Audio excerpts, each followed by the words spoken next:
Sean King firing deep for the end zone. And the ball is batted out of the end zone by the Rams and incomplete. And the Rams have escaped, it would appear.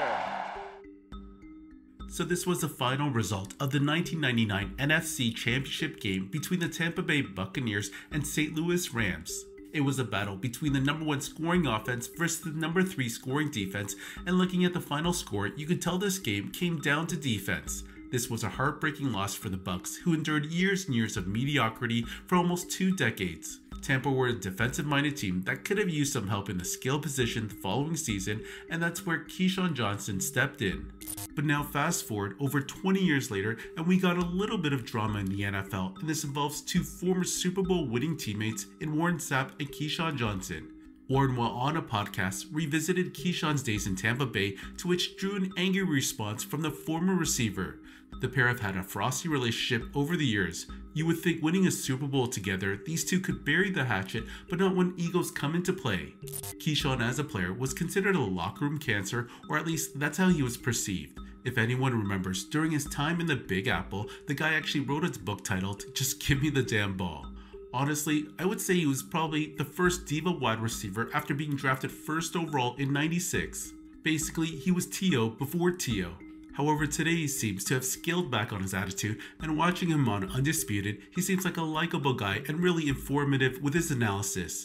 Warren Sapp, on the other hand, is not everyone's cup of tea. I personally like him, but I can find how others find him abrasive. If you were a teammate of his and weren't doing your job properly, you would hear it from Sapp.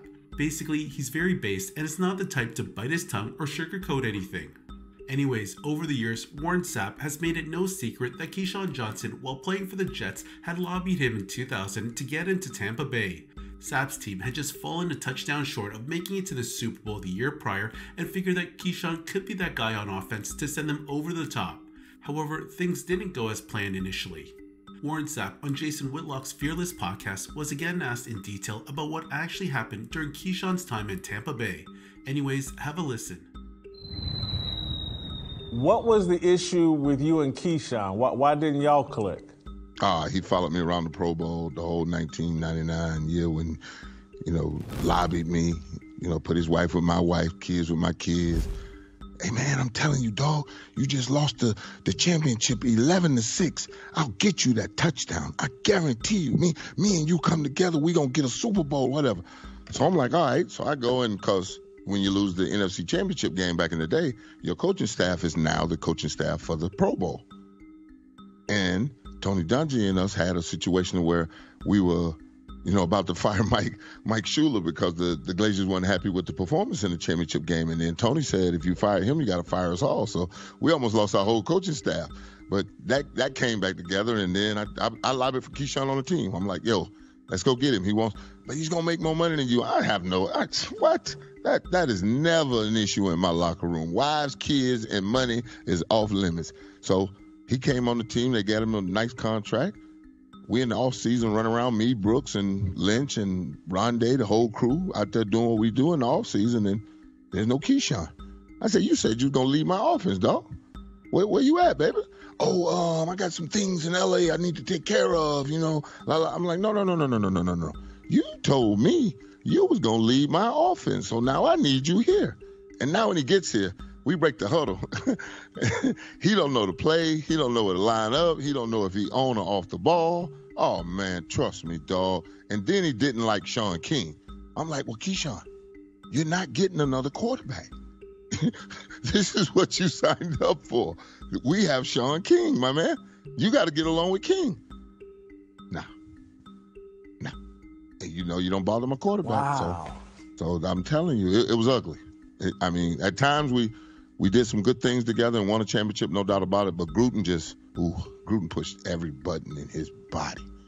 Gruden was going to hold you responsible for every what? It was beautiful because Tony was, mild-mannered, never cursed, made sure we was all, on the details and everything, and, just wouldn't really push the button. We'll play field position 3 and punt. We'll play great defense and whatever. Man, Keyshawn took full advantage of that, man. I'm telling you, took full advantage of it. And no, he didn't lead us at all. That's why we went and got Jared Vicious and went and got Keenan McCardle. He was not leaving. And then, and because again, I can remember being in the locker room, and I don't remember it was a playoff game or whatever, where Keyshawn took a pot shot at Tony and triggered me. And He was special. Oh no, he was special, dog. I'm telling you, on a whole nother level, dog. Whole nother level, man. Whole nother level. But other stuff, he's a good brother. I mean, I ain't got nothing wrong with him. But as a teammate, I'd never take him again. No. Okay, first things first, before I delve into this interview, am I the only one who finds it odd that Warren Sapp is making weekly appearances on Jason Whitlock's show?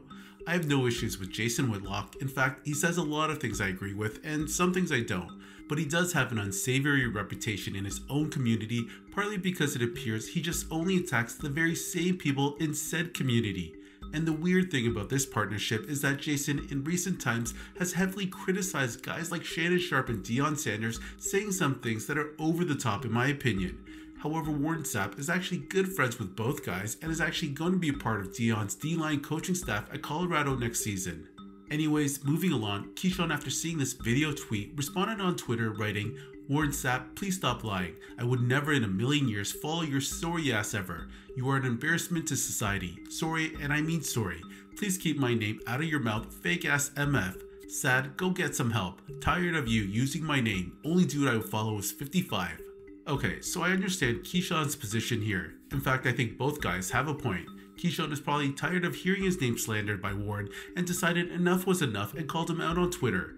I mean, everyone's got a boiling point, and Key hasn't really said much on this matter at all in the past. Warren Sapp, on the other hand, was asked a question and responded truthfully to his experience with Key. He basically flat out said he wouldn't want him as a teammate again, which is his opinion. It's a well-known fact that Keyshawn Johnson endured a rough first season in Tampa and later even got into a spat on national television with Jon Gruden on the sidelines after getting pulled on a play. Also, I'm pretty sure Warren feels a certain way about Keyshawn after the email scandal with Jon Gruden came out. Key was very critical of Jon publicly, and knowing Warren Sapp, he has always stood by his former coach. Just look at his expression in response to what Keyshawn had to say about Jon Gruden. Well, your former teammate, Keyshawn Johnson, he actually spoke out against Gruden. He said he's always been a fraud to me. From day one, he's been a used car salesman, and people bought it because he inherited a team built by Tony Dungy and Rich McKay.